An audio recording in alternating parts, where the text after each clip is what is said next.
দেখছো তোমাদের মলয় এক্সক্লুসিভ, আর আমি তোমাদের স্যার মলয় স্যার।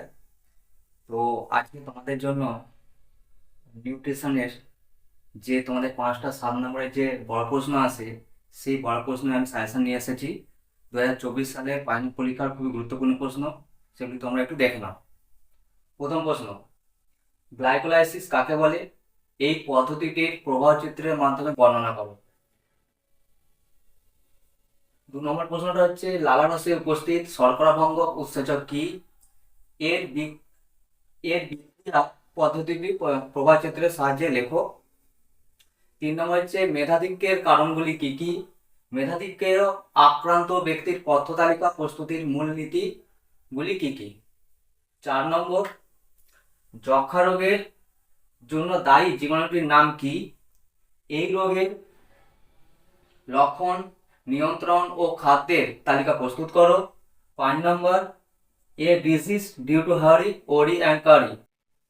কোন রোগ এই রোগের কারণ ও আক্রান্ত রোগীর পথ্য দ্বারা কিভাবে চিকিৎসা করা হয় তা বর্ণনা করো।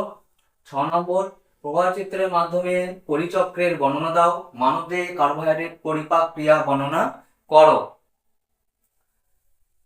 7 নম্বর, ডায়াবেটিস রোগের কারণ, লক্ষণ লেখো। কোষ্ঠকাঠিন্য রোগীর একটি নমুনা খাদ্য তালিকা প্রস্তুত করো। 8 নম্বর, খাদ্যদ্রব্য নষ্ট হওয়ার কারণ কি? ফল সংরক্ষণের বাণিজ্যিক পদ্ধতিগুলি আলোচনা করো। মাছ সংরক্ষণের স্মোকিং পদ্ধতিটি লেখো। 9 নম্বর, মর্নিং সিকনেস কি? গর্ভাবস্থায় প্রোটিন, ক্যালসিয়াম ও লোহার চাহিদা কেন বাড়ে? 10 নম্বর, কোয়াশিয়কর রোগের কারণগুলি লেখো। কোয়াশিয়কর ও ম্যারাসমাসের পার্থক্যগুলি লেখো। লোহ গঠিত রক্তা রক্তাল্পতার লক্ষণগুলি কি কি? 11 নম্বর, মাতৃদুগ্ধের অনাক্রমণ জনিত সুফলগুলি লেখো। মায়ের ক্ষেত্রে শিশুকে মাতৃদুগ্ধ পান করানোর শারীরবৃত্তীয় সুফলগুলি কি কি? মাতৃদুগ্ধ ও গো দুগ্ধের পার্থক্যগুলি লেখো। 12 নম্বর, ভেজাল কাকে বলে? PFA আইন অনুযায়ী ভেজাল খাদ্যের 4টি বৈশিষ্ট্য লেখো।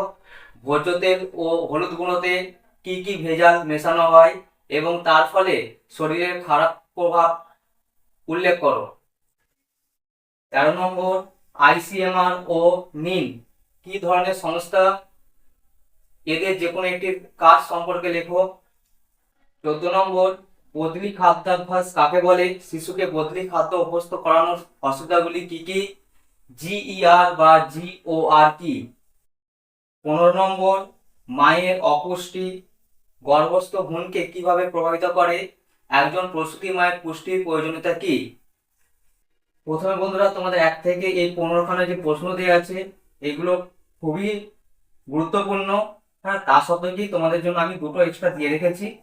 একটা হচ্ছে, তোমাদের এবারে পরীক্ষায় যে কোনো একটি BMI অথবা ক্যালোরি নির্ণয়ের, ঠিক আছে, অঙ্ক দেবে, সেটা তোমরা অতি অবশ্যই প্র্যাকটিস করবে। এটা একটা পরীক্ষা আসবেই। আর 2 নম্বর, কি সিরোসিস অফ লিভার বলতে কি বোঝো? এই রোগে আক্রান্ত ব্যক্তির পথ্য তৈরির মূল নীতিগুলি লেখো। এই ছিল তোমাদের নিউট্রিশনের 7 নম্বরের বড় কোশ্চেনের যে প্রশ্নগুলো, সেগুলো এইগুলো তোমরা ভালো করে প্র্যাকটিস করবে। আশা করি তোমাদের এই সামনে যে 2024 সালে যে তোমরা যে পরীক্ষা দিতে চলেছ, এই প্রশ্নের মধ্যে তোমরা অতি অবশ্যই কমন পাবে। আর বন্ধুরা, আমার এই ভিডিওগুলি যদি তোমাদের ভালো লেগে থাকে, তাহলে তোমরা আমার এই চ্যানেলটিকে সাবস্ক্রাইব করবে, শেয়ার করবে এবং লাইক করবে। না, তোমরা একটু দেখে নাও ভালো করে।